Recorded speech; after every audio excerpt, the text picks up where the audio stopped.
welcome to another edition of Speak Up Presents. Today we're going to have our third annual discussion on the status of women. It's March and it's Women's History Month, and it's a good time to talk about where we are. And we're very lucky today to have with us the chair of the Hillsborough County Commission on the Status of Women, Susan Leisner. Welcome. I'm glad you could be here. Thank you. Always glad to come back. Yeah, and tell us what's going on. Linda Callejas from the Florida Mental Health Institute, Department of Child and Family Studies. Welcome. I'm glad you could be here. Thank you. Glad to be And here. of course, the best friend public access ever had,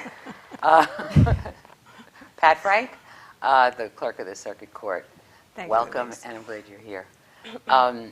Okay, so we did a couple of programs on this in recent years, and we talked about affordable housing, living wage, and where are you on now? What's the topic of discussion? Well, when we first started the Commission on the Status of Women, which is now almost 3 years ago, with 13 women, 7 appointed by the county commissioners, and 6 coming from organizations including Chamber of Commerce, Center for Women, The Spring, the Hispanic Women's Professional Group, the Urban League, and the League of Women Voters. That's 6? 6 and 7 from the commission. Oh, okay, got it. 13. I was just checking around. 7. I want to see how your math was. It's nice.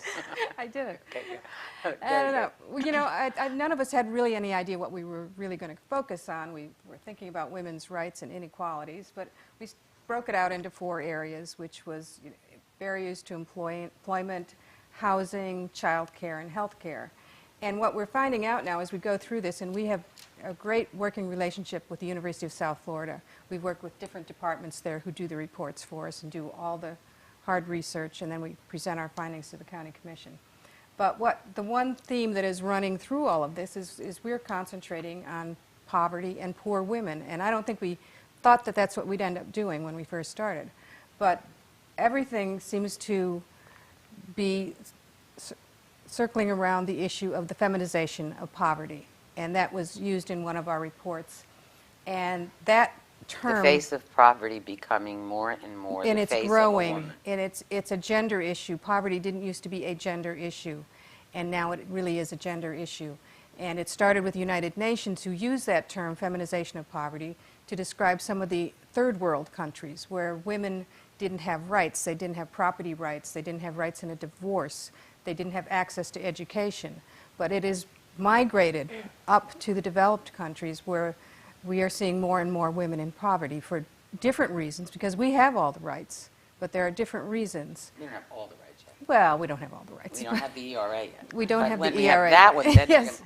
then we'll have... Is this correct? That is very correct, Louise. You are absolutely and on for a target. comment on the ERA, let's go to PatFrank. No, but I do want to piggyback on what you're saying, Susan, because from some of the figures that you brought out in some of your studies, I think, if I recall correctly, that it was a surprise, at least to me, that there was a very large percentage of women in poverty with children under the age of 5. That was about 42%. You're right, exactly, yes. And that was shocking to me, because of all the people and all of the focus groups, that would be the one that would have the greatest implication in terms not only of what happens to that woman, but those children. Because if they're living in poverty and they're not receiving nutritional care and health care, that's a bad start. It's a very Bad start, and it could be a longer term one than if you were in it for briefly and Absolutely. you knew something else. Does that mean the women are if the children are under 5, does that mean the women are under 25 or 20, or how old are they? Sometimes they are. I mean, there's a teen pregnancy problem. We haven't quite addressed that yet, but it's also women in their 20s who have children, and some have been married and get divorced. And now our society, part of, I think, the problem with women's rights now is women are expected to work. They're not expected to stay home and take care of the children when they're divorced, or when they're widowed, or if they've never been married. They're expected to be on their own. And in our society, I think it takes 2 incomes to really make a decent living. Yeah, I don't think we ever got equal. I think what they did is bring Well, everybody down. We're still... That's how we got equal. They brought them... When women entered the law field, the pay for lawyers went down. When women entered the medical field, the pay for all doctors went down. PR field. And Well, that's interesting. that's actually what happened. 'Cause I we're don't supposedly- think our if percentages are- ours yeah. went up, either the man or woman in a marriage or relationship could drop out of work at That's any right. time, raise their children, but that's not what happened. We didn't come up to their level. They brought the level down and made us, we're still at what, 77 cents? 77%, I think. Cents Right. on the dollar. But Well, so but- it looks like we're going from 60% up to 77%. well, if they That's what it bring used the to be. top number down, Yeah, we're we can- 77% of a lower number. Yes. That's what I think actually occurred. And women are in lower paying jobs still, in service jobs. When you look at the retail jobs and even the lower end of the healthcare jobs, they're lower paying. Anything Well, that has what's to do- interesting to me when you say this feminization and that the women are younger with younger children is it seems like you probably not go back to your family when you were older and in poverty because you think you needed to be on your own and make it on your own. How has that happened when a woman's younger that she's not like able to get back into her own nuclear family, hopefully, or something where they support her during raising the child or something like that? Is there any backup on that, or do we know? Well, we do have a lot more grandparents raising children. That's Yes, I that did a is show an on increasing that. trend, And we have a yes. lot of homeless women with families. Right. That's one of the profiles that has been increasing. And they're an invisible group because I recall years ago when I was in the legislature and I established the first homeless coalitions, I did some research, and apart from the mental health problems, which a lot of the homeless have associated with them, women were a considerable percentage of the homeless, but they don't go to the traditional places where homeless people do because they're afraid, and especially if they have families. So they go out into the suburbs, and they just meld into the background, and no one knows that they're there. So they're very hard to hold, to calculate and to know with accuracy how large that group is. But we know if there's 42% of people who are in poverty, I a think lot it of them have I- nowhere to I can't go. remember this, but I did a show with the Homeless Coalition just a couple of months ago, and I have to think it was higher than 50% were the women with children.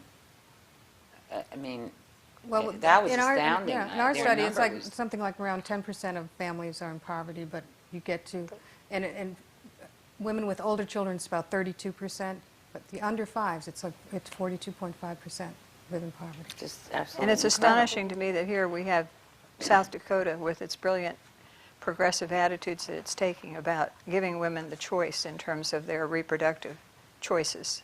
Yeah, did you see? limiting some that. columnists wrote, "Hi there, women from South Dakota. People don't like you. Leave the state. They just want it for men," or something like that. Somebody wrote a column on it. Well, It's absolutely why don't they take care ridiculous. if people don't want to have abortions, which I don't think anyone does want to have it, but true. if they're going to take a very adamant position about it, at least provide for the children and for the mother, and be aggressive about taking care of the people. But I don't, for all the words that are spoken, I see relatively little action because the numbers are rising. Yeah. Yes, it is. Um, I'm sure Linda has some numbers on you That know, there. And and I bringing want this- you to tell me about those numbers, but I did want to comment on this thing that I know there was a, I didn't read the book, but I've talked to a number of people who have Freakonomics. Yes, I read the book. Did you read the book? Yes. And doesn't it say that the decrease in crime Yes, it is does. directly, or sort of directly, indirectly, directly, Well, There's a related to, correlation. there's a correlation between the the decrease in legalization crime of- and the legalization of abortion.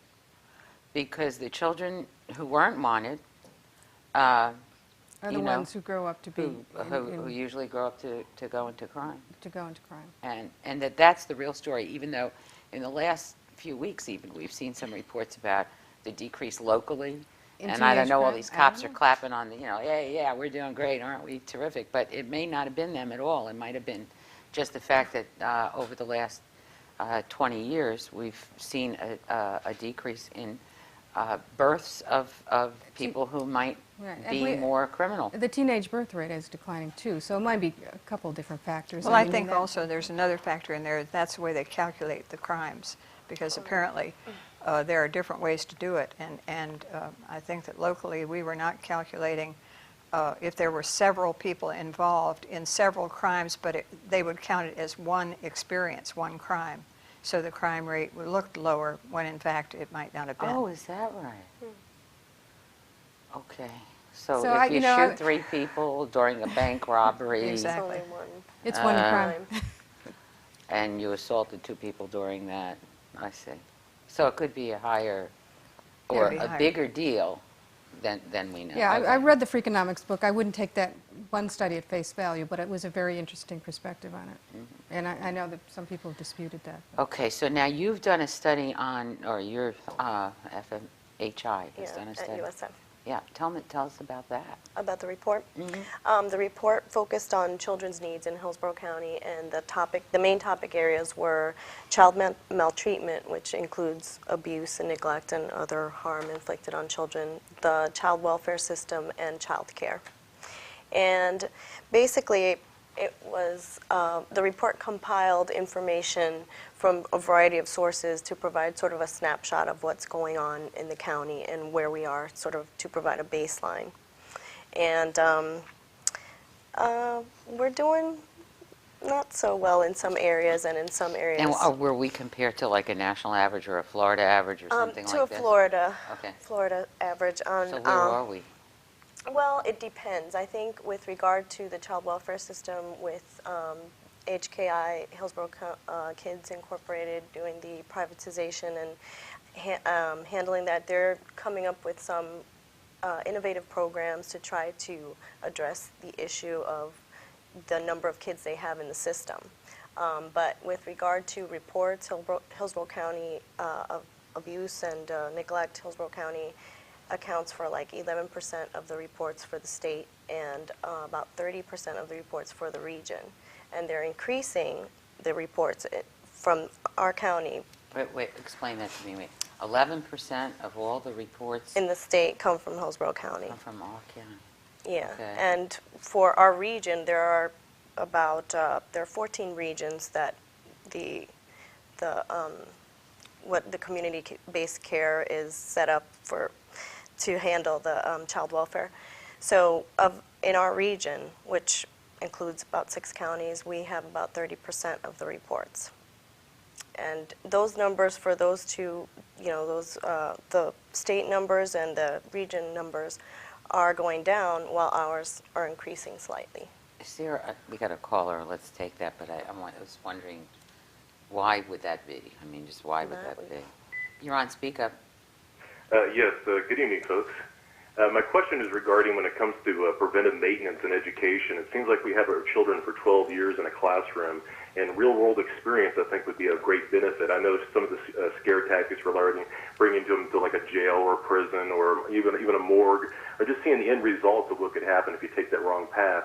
What are your thoughts on more real-world applications? Even like when pregnant girls get pregnant, instead of ostracizing them, actually bring them in and tell other children, say, look, these are the repercussions. These are this is the end result if you take this step. And one last question before I hang up. Willia Wilson, it still breaks my heart when I see the Department of Children and Family Services. I still see that little girl every now and again pop up in the news. And there's so many Willie Wilsons out there. What can we do to make sure that more Willie Wilsons don't fall through the cracks? Have a good night. Thank you. Thank you. Thanks.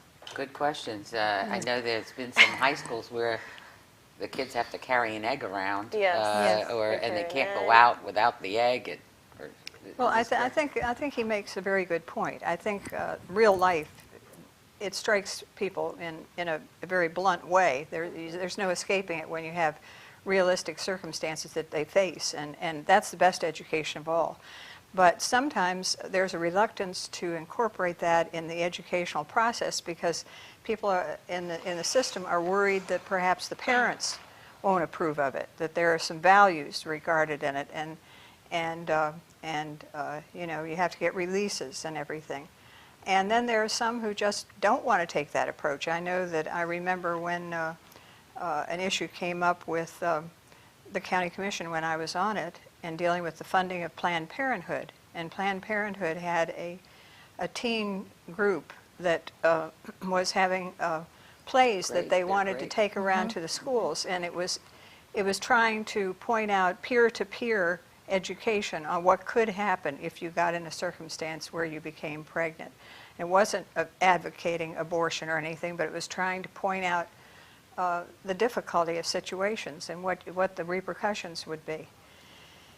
And that unfortunately did not get funded because thing it was happened to it regarded this as year. it was Again. regarded Yes, it as didn't get funded. being too controversial. But you know, And they weren't advocating have sex. No. Right. They were Yeah. just saying, here, you found this problem, look at what you do. And that sort of advocates either don't have sex, which you could make that judgment yourself, or be safe about it.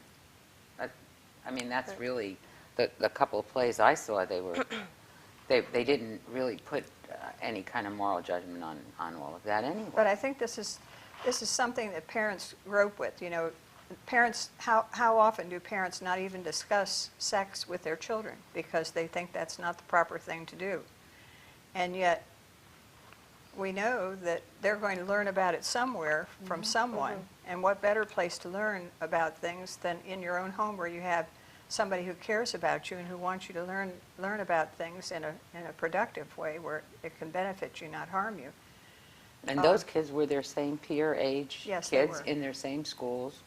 You know, they were people they knew that are So doing the drama or the stage. What seems but- like a really practical suggestion Yeah, gets tied up in politics. It does. Right. It does That's the indeed. problem. and I don't know why we can't all agree on that, because that is something that you'd Yes. think we could all agree on, whether you're conservative or liberal or, you know, Republican Right. or libertarian or And whatever because you it's are. not advocating sex. No. It's what happens if you make a mistake. And He it's has to real life to second- go down to the Yeah. courthouse and sit in there and see juveniles who are before a judge, as I have done in my job now, and see those tiny little children taken in there with shackles on. And to know that they're really, they've got strikes against them at that point, and it's going to be hard for them to recoup from it. I think it would be a good experience for children to know that you don't get away with things all the time, and that it's not just a fun and game type of thing that you're doing in life. You pay for what the price of what you do, because society has us in check, and we have to live with each other, and that requires that we live by rules. And when we break them, there's a price attached Well, to it. and there was another question that we got from the caller, which was how do you prevent the abuse of children, which sometimes ends up being playing itself out in problems that they have and that they act out in society or in maybe teen pregnancy as well, because so many of the things I've read at least say that, you know, a young girl might not use birth control, or a young fella thinking that I'm going to find love this way or meaning in my Yes. life Meaning or in my something, life. or if I Status or use birth something. control, Yes. that would have meant that I was planning for this. This will seem not planned if I don't do this. But they're looking for something else, and maybe there's an absence of things at home. And one of the things he said was, how do we prevent, you know, the child abuse that we're seeing? So back to Well, the report, I with think, us being 30 in the region, yeah. If and that's being why, 30 in the and my region. question was then Well, why? why- Why is that? Is it I don't hotter in have an Hillsborough an- County than Miami? I don't what's have an answer for why in particular, but there are a number of risk factors, and one of the main risk factors is poverty. Poverty is a major issue. Do we have higher Our- poverty in Hillsborough County? Our than- poverty rate is about 13%, but it varies, as Susan said, with who has, Well, you know, yeah. in various You know, when categories. Wait, in Hillsborough County? You're just In talking the Hillsborough county? County. And what is it? We're, On our average, poverty every- level, we are about Same. even with the whole state of Florida. We're not Okay. we're way out of line, but where we're out of line is in the funding for children, Right. and that's a real strange anomaly. Okay, there you Right. go. Tell about The our pro- county is The per-child budget allocation for our county is less than $10,000, and the average is Per child for... for children receiving services from child welfare or within the child welfare system. So children that have been either taken out of the home or the families are receiving services, all of those children. We're the fourth most populous county in the state, yet we receive less than most of the other counties. I think there's like maybe 5 other counties that receive as little as we do, or just a little bit What less. accounts for that? Is that I'm politics? not sure. I think it's politics, and also it has to do with when the CBCs were created, the community-based care regions. I believe Manatee or Sarasota County are very high, and that's because they were originators, and they're sort of models for this CBC model. So they have really good rates of what they do, but that's because I think they have a lower, population. They tend to have higher income, and I don't think that But we if can. the state is giving, it's money from the state going to kids who need it. But it's different in every county. Yes. And It's we're like on the school budgets, It makes Pat. no Right. It makes no real it's sense. probably not even as good as school budgets because it's more based upon just sheer politics. Who can you get to lobby harder in the appropriations process? Under the school budget, if you have one child in school, they get X amount of dollars regardless of where they are, and then the formula increases from there. But I don't think it's the same way in the child care situation. I think it's lump appropriations for different counties for their programs. And then I could be split it up mistaken among about how that, many. but I That's it. believe That that's is the the way way it it is. Rather is. than just say, how many kids do you have to serve, and let's make it Right. even. Oh, well, can we get that changed? Well, Is that one of the- that's one of the that- changes. Would that be that's one of of the our things to recommendations work is to on? get our legislative delegation to Right. be aware of that, and why aren't we lobbying for more That money so disparity. our kids are, as well taken care of as the kids in Sarasota? I think the other thing we have to do is get back to the cause of why these children end up in custody. And, one of the things that I really believe, and I can't document it, but maybe you can comment on it, but I think domestic violence is one of the seeds out of which problems surface. And when you have domestic violence in the family, and those children see it, the children are the victims, and the children become the aggressors afterward. It's just a very Right. unhealthy situation, and it's never been, unless there's a high-profile case in which somebody gets murdered, there's very, very little conversation about domestic violence. That's true. That's true. Have they And studied? domestic violence is one of the other big risk factors. There are a variety, domestic violence, but there's also history of abuse in the parents themselves. If they were abused, they're more likely to abuse their kids. And then lack of, communication, lack of skills, poverty, stress, unemployment, those types of things. A lot of environmental things that really sort of push the stress level of parents trying to make ends meet. Maybe they have a lot of kids, they don't know how to handle the situation properly, and you have, a bad situation.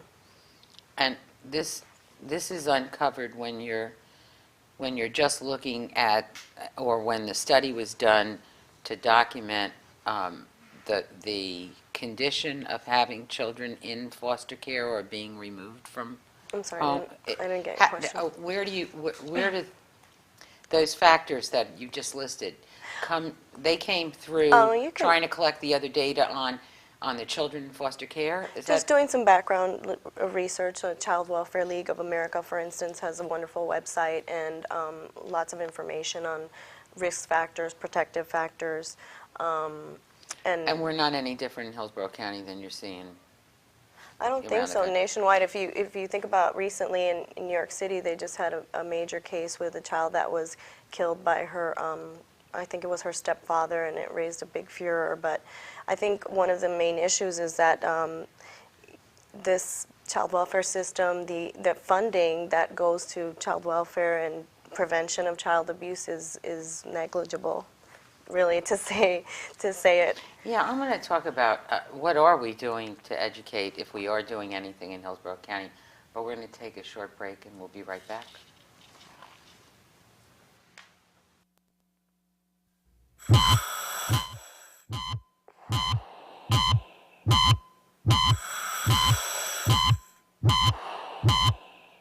You know, because they die. Can you handle the truth?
Hi, I'm Louise from Sesame Street. You are your child's first teacher, so make physical activity and eating right part of your routine. Not only will you feel great, but it'll make it easier for your children to stay healthy as they grow older.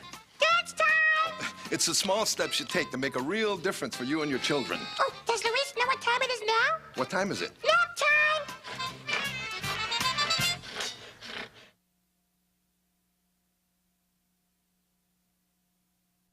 Can I help you, sir? I found these over by the stairs. Love handles. Lots of people lose them taking the stairs instead of the escalator. Thank you.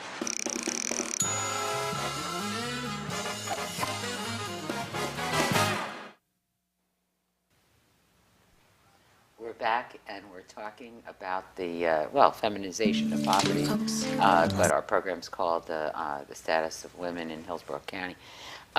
We were just talking about this study, Linda, and we don't have a why exactly, why we might be a little higher than the other counties in our region would be so much higher. We haven't been able to figure that out, but we do know we want to do some things. What is the recommendation going to be? Well, there were 5 or 6 recommendations, one of them being that more funding be allocated to the 211 Tampa Bay helpline, which serves as a sort of central intake line for the county. Do you know what 211 is?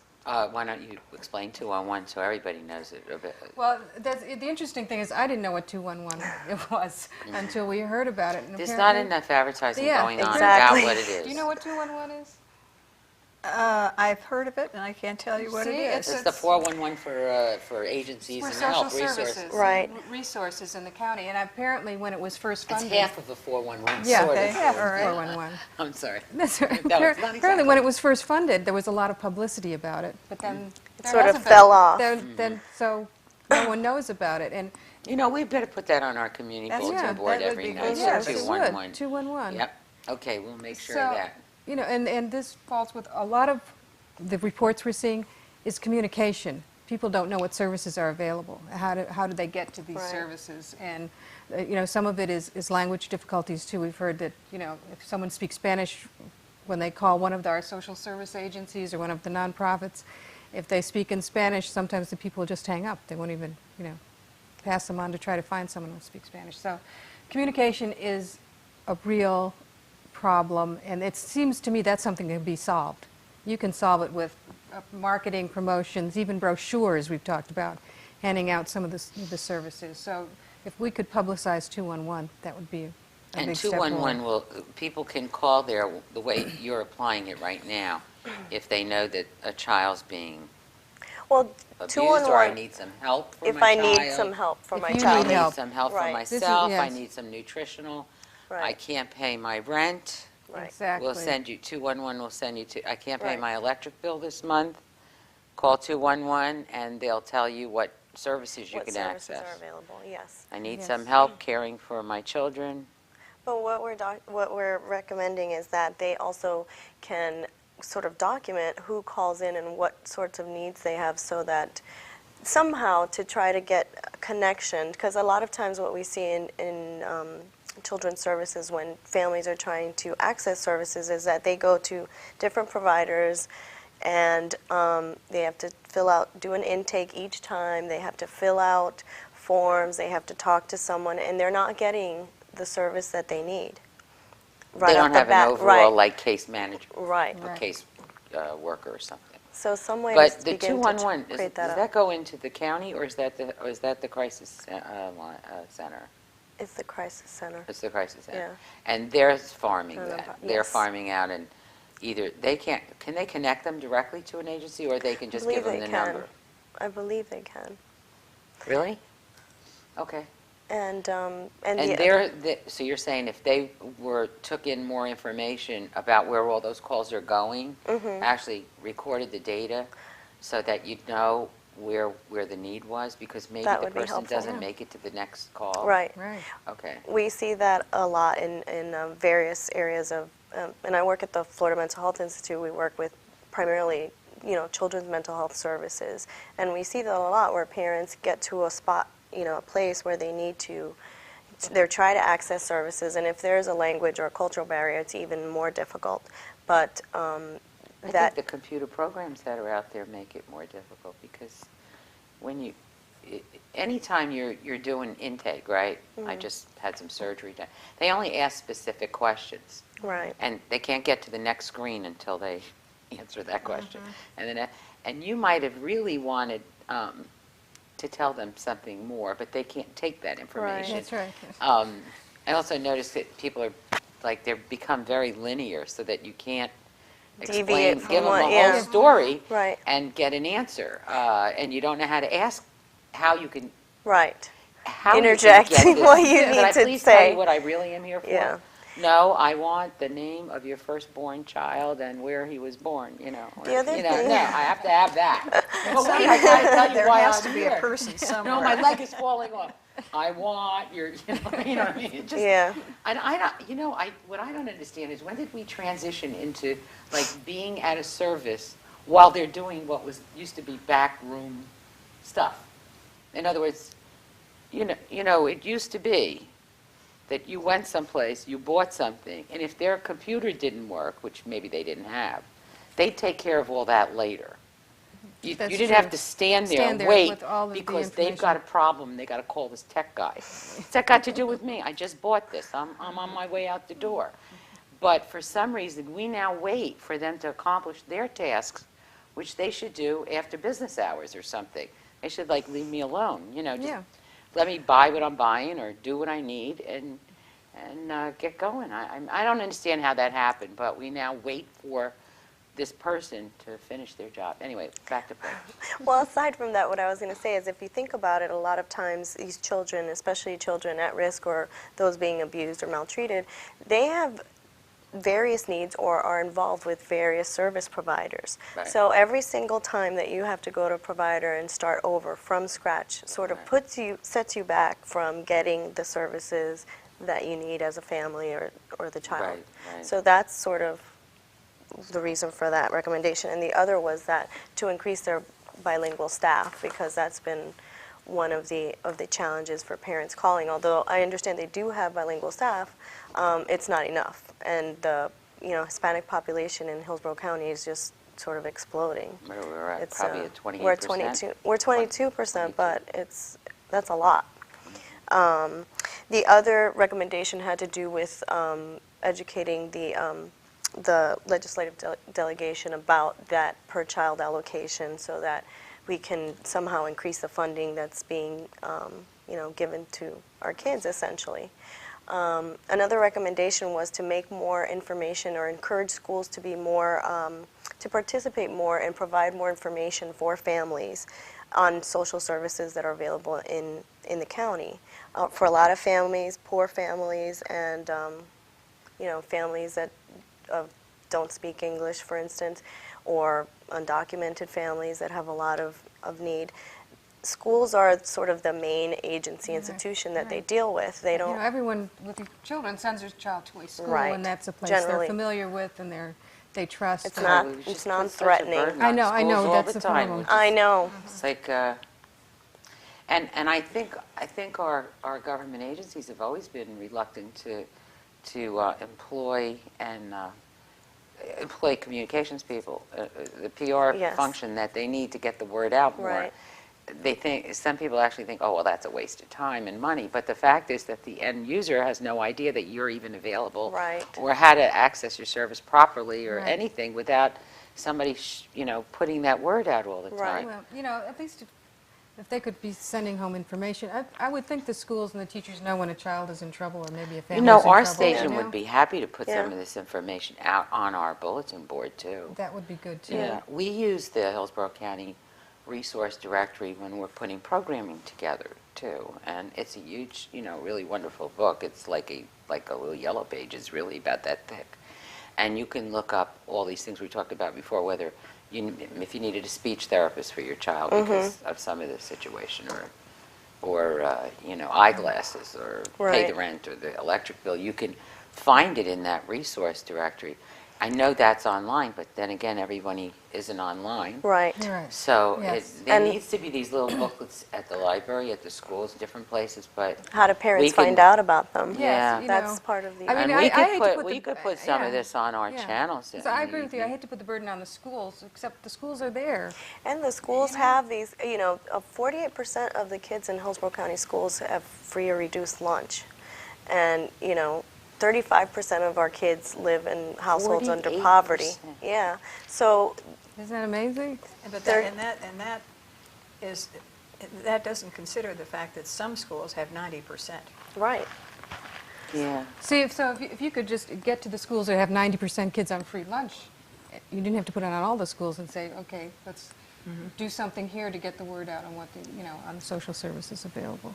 And there are some schools, they receive the Title I funding and they do it very successfully. They, for instance, Waimama Elementary has a very high population of migrant kids and they have a clinic there and The parents come in. Title I money has been wonderful for the schools that are really full of poverty-stricken families. Right. The support that they get through that funding is very, very, very good. You always worry that it may not be there tomorrow. Right. That's, yeah. Okay, other recommendations? There was another recommendation on increasing the points of access for parents to sign up for subsidized child care. Right now, there are limited offices where they can do that, and we recommend that the neighborhood service centers, the county neighborhood service centers, or the family support and resource centers that are available, maybe libraries, have the same thing, have these applications so parents know, one, that they can apply for subsidized child care, even though there is a huge wait list. And There's such a big wait list it doesn't even it's, pay? Is that well, what you're saying? there's the wait list right now, there's 3,500 children waiting What for about the the subsidized expansion of child this care. pre-K into like younger kids? Is that available much or? Well, where are we with that? I don't know. I'm not sure. It's always changing. I did a I show really on don't that know. and brought a couple of school board members on. And what I didn't realize, and of course they made very clear, is that the school board's not running those. This is a whole separate private Right. ties thing, and it's not available everywhere anyway. Right. But and there's it's not all day either, as I understand it. It's not all day. So, So what do for you the do? younger What kids, do you it's- do with yeah. the younger kids? About, I think it's like 55% of parents that call in to get information on childcare are looking for full-time care. So they can go to work. yeah. Yeah. Okay, speaking of work now, what's blocking? Is that did you have another thing on recommendation? No, that was it. The other was that we Because I need was to. gonna- We were looking at the foster care is mentioned in there too. Oh, all right, let's talk about the foster care, and then I want to talk about, because when you talk about childcare, then I think, of course, of women getting into the workforce, and what blocks that you've found there, in them getting back into the workforce. But Well, childcare and one of the big blocks. Childcare is the childcare big one block, big so that's- Right. it's, Yeah, but okay. there are others too.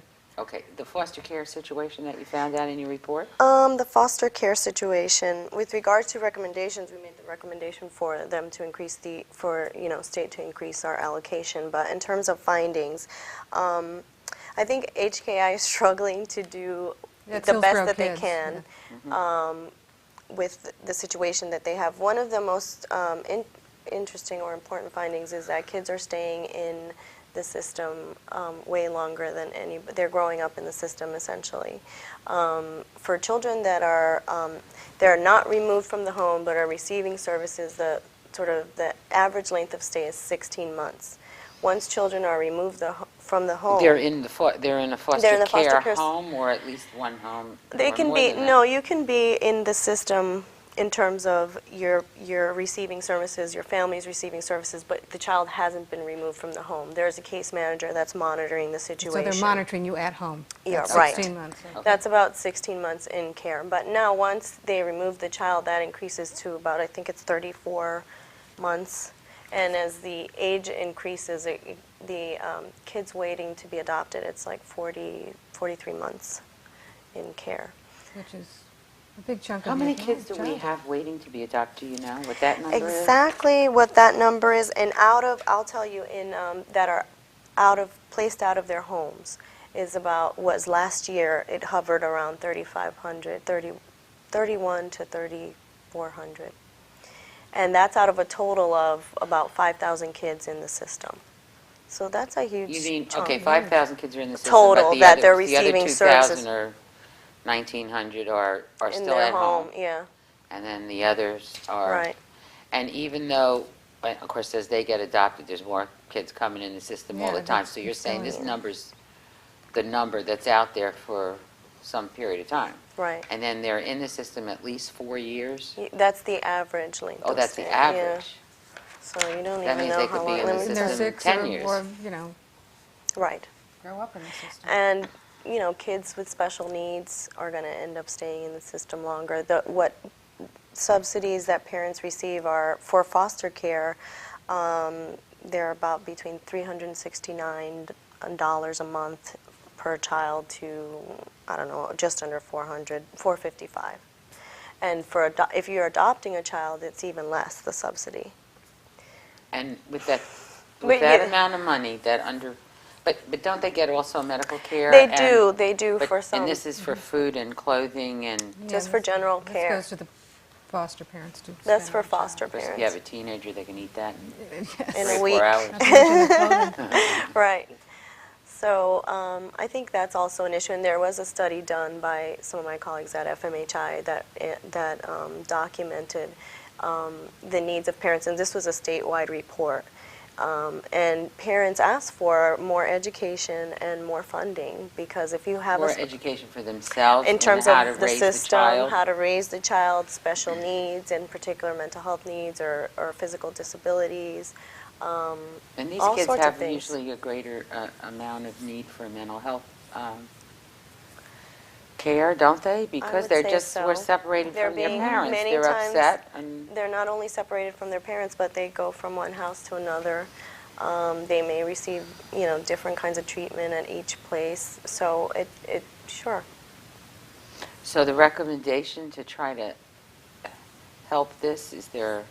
I mean, for a while there was some advertising and PR Well- things going out about adopting children. And Hillsborough Kids There does do some of that, and if you go to the children's board, you'll see pictures, and you'll I see think they pictures have of videos. kids that are and- available. Yeah. Yeah, I mean, they're really trying, but, there needs to be more of it. Right, It's- and it's- last year they were able to finalize adoptions for 261 children, which exceeded their state goal. So that's why I say they are doing quite a bit with what they What they they have. can and what they have. But and Oh, that are helped. all those kids in foster care, are they all adoptable?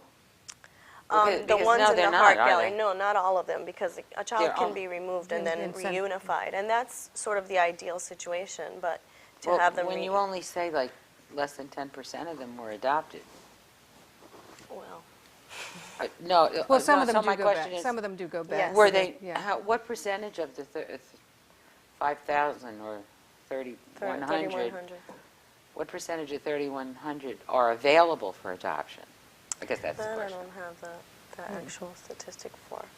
Have there been any studies done on the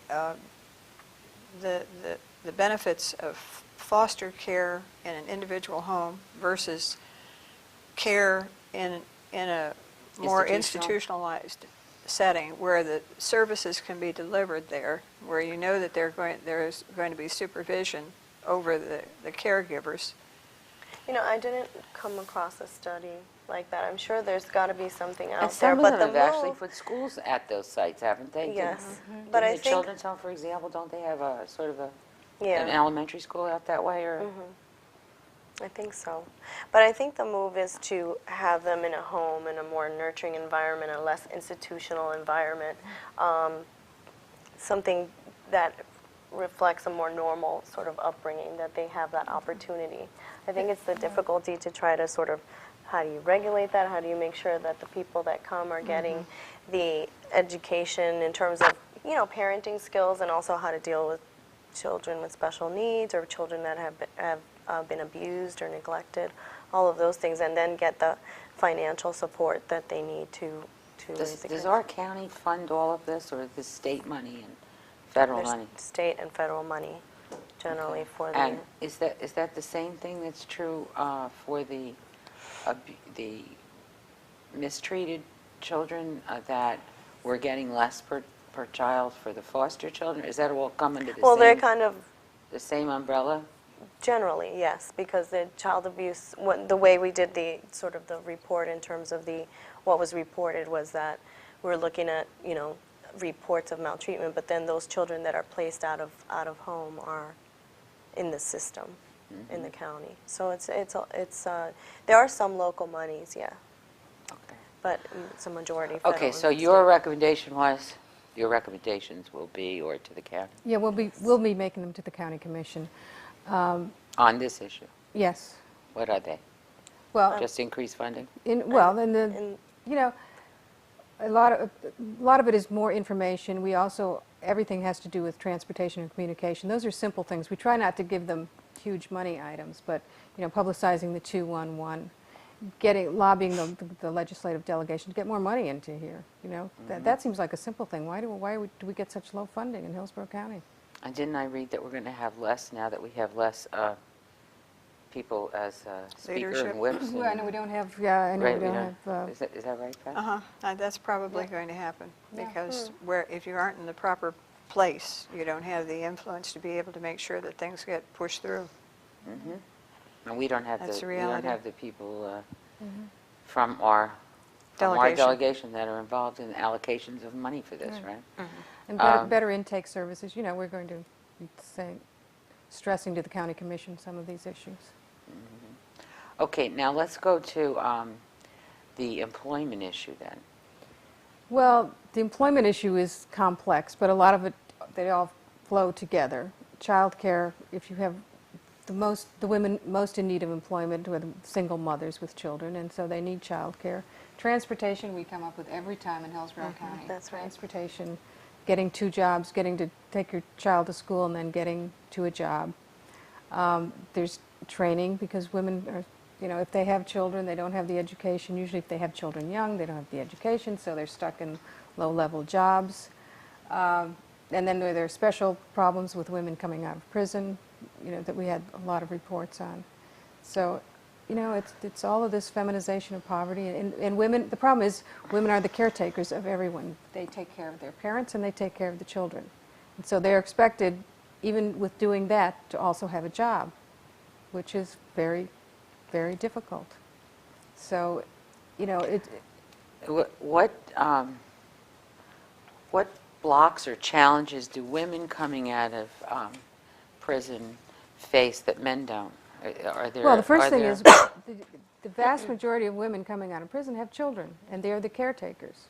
And while they're in prison, their children are either with relatives a lot of the time or in the foster care system. So when they come out of prison, they immediately have the responsibilities of a family, to support a family. And there are very few resources for them. There are resources, but what we found is there's not very much of a communication of what the resources are. So a lot of times they come out of prison, and I've even heard that they let them go in the middle of the night, and they're put on a bus and back to their neighborhood. And in the middle of the night? yeah, and so there are reasons. Checkout time is 11 p.m. or yeah, our recommendation. Something has to do with the staffing and the So one of our recommendations was there needs to be more information in the prison before they leave, where they're supposed to go, where the resources are to find them jobs. And there are programs out there. For instance, there's a federal bonding program that will bond people just released from prison for $5,000 up to $5,000 of losses, which helps employers if they don't have to worry about this person coming out. But that's not well publicized. You could get the Chamber of Commerce to publicize. We have that Tampa more. Crossroads right here in Yeah. town, but they can only take so many They're- women, they're- and they put them in residential. And I think they had one where they actually take the kids, right? I think they had there's one home where they. Mhm. I don't know if they still do. There are some but- programs, there's some good programs out there, but you have to get, it's really, our recommendation should go to the sheriff, and some of the law enforcement to give some of this information in the prison before women get out of prison. So we do, and by the way, most of the women in prison are there for nonviolent crimes. It's number 1 is drugs, and number 2 is theft. So these are people who you can rehabilitate if they're not hardened criminals, but they will be if you just put them back out on the street without any training and direction of where to go for help. So But they don't have adequate treatment beds for drugs. Yes, I mean, That's one of another the major problems. problem, yes. And they stay in jail until they do, don't they? Isn't that part of, Well, they do stay there. If they stay there, and they have to, which is that increases the population in the jails. But then, if they serve their term, they still haven't gotten rehabilitated. They're out again. They're going to be right back in because they haven't gotten rid of the habit. didn't I read once, is this still true? I'm not sure if it was true in the first place, but that a judge could sentence you to a program, a drug rehab program, and until you can get in it, you have to go to jail. And that That's there's right. so much backup that they're in jail forever waiting to get into a program that they never get into, or that by the time they get into, they served already a That's couple right. of years. Is that right? Yes, that is a problem. What's the solution to that? Just more drug rehab? More beds? Well, that would be a More beds. start. Yeah. Okay. What about the health care issue? Have you gone on to that one too? We have started the healthcare. The report is almost complete on the healthcare issue, and I think that will be a little bit more controversial for us because it talks a lot about sex education and availability of contraception in a lot of areas. So that one will probably cause a little bit of controversy. But that one will be out, finalized in probably another month. Is that going to just focus on children, on teenagers? Is that why No, you're no. saying? And it's No. focusing even on older than teenagers? Oh, yes. It's And availability it's of going to be, contraception. yes. Oh, yes. Well, why is that going to be? Well, because the county commission has directed the Commission on the Status of Women, first of all, not to talk about abortion, and we don't talk about abortion in that report, but we know that, whenever you talk about sex education for teenagers, you're going to get into political trouble, even though we do talk about abstinence, because we have members of our commission who, wanted to make sure that programs in education on abstinence is in there too, which we do. But, anytime you talk about sex, you're going to have controversy. We end up with about 5 minutes left, and there's probably a number of things we didn't touch, so I'm going to say, could everybody take 2 minutes, and that'll put us over time.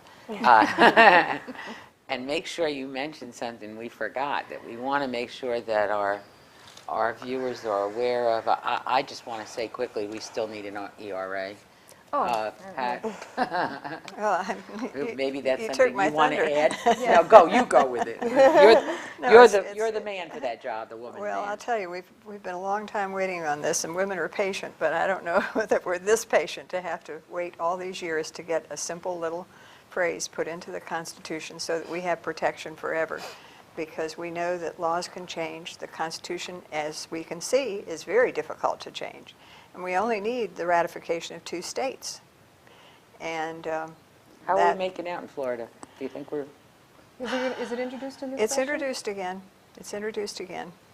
And there's going to be a rally up in Tallahassee. I think it's a week after next, or it's pretty really? soon. Yeah. It seems to be that very simple thing that everybody stumbles over every single time, and for the life of me, I don't understand it.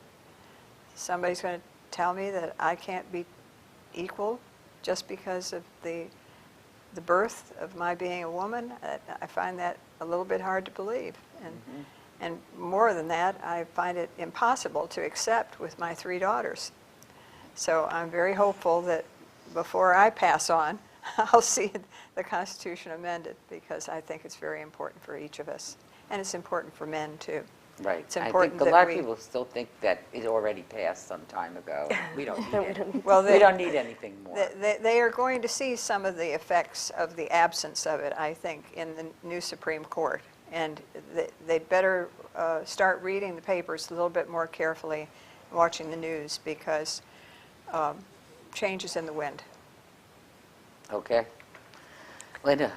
I guess what I would like to leave us with is the fact that poverty, just reinforce the fact that poverty is one of the most important risk factors in keeping with this issue of the feminization of poverty, and that in the county, 37% of our female-headed households live under the poverty level. And women are, unfortunately, most often the perpetrators of maltreatment. It's like 45% of the time it's a woman being reported as the abuser or the neglectful parent. 45% of the time? Of the time. Okay. So, and that kind of goes Still contra. makes a man the abuser 55%. Right, well, that's right. My Where- math is off. I don't know but- where I come from. Okay. But that's a high. That's a high. Okay. We're still not as bad though yet. Okay. I think that's not what it equal is. yet. It's moms. It's moms. Well, we're are getting 45 equal moms. there too. And it's something that, Moms are and stressed. we're stressed out, yes, and we're not. I don't think that, especially women, female-headed households are getting the support that they need. No. Okay, Susan, Well, you're I- going to get the last word. I Okay, think. well, I think, we've had all these statistics on women's head of households and why they're in poverty, but I think that women should start to take some responsibility for their decisions when they're having children and getting pregnant as teenagers, that this is going to lead them into poverty. And sometimes when you hear so much about women in poverty, you wonder, why didn't they know this when they were, having their babies in their teens, in their 20s, and without a partner and without being married? And so I think everybody needs to take some responsibility too. I hate to keep dumping everything on government and dumping everything on men. It's somewhere along the line, it's either we haven't been educating them right, they're not getting the message. They need to take some responsibility for themselves too. That's a good point. And I want to thank everybody for coming out to talk about this. I think we got a lot of information across, and we'll be running some more information on our own channels and about 211 and where to find the services. Thanks for tuning in. Hope to see you next week. And thanks to David and Elijah and Dan, and who else is back there besides Mary? Mary. Jeff, thank you very much for helping us put this program on. We'll see you next time.